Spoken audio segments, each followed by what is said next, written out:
Humans, Evolution and Adaptation by Jaewak An, Kyle Lesperance, and Ishan Rajan. In this presentation, we are exploring the differences between very diverse populations of African hunter-gatherers. We are comparing how the African groups Hadza, Pygmy, and Sandawe diverged through the process of evolution. It is important to note that human diversity in Africa is greater than any place on Earth. Differing food sources, geographies, diseases, and climates offer many targets for natural selection to exert powerful forces on Africans to change and adapt to their local environments. The African hunter-gatherer populations indicate they have some of the deepest divergence times of our species. The Pygmies of Cameroon are highly admixed, and the ancestral Pygmy language has been lost.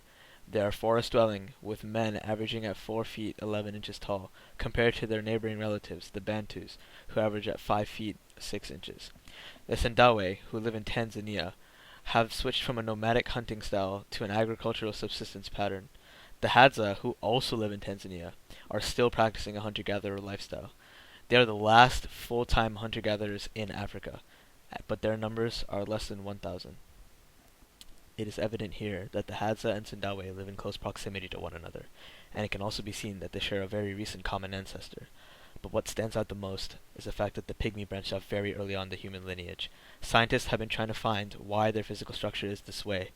They seem to have found that hormone pathways and immunity changes correlate to Pygmies' short stature. These could have been selected for because of their influence on height, or simply because changes in these genes play other roles in the body that were advantageous to the Pygmies. All of these groups derive from a common ancestor.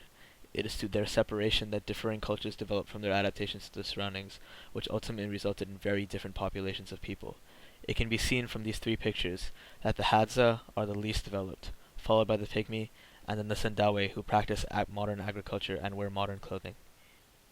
In conclusion, the data indicates that humans are adapting and changing continuously to their own environments, indicating that we are not just observers in evolution, but participants as well. Literature cited.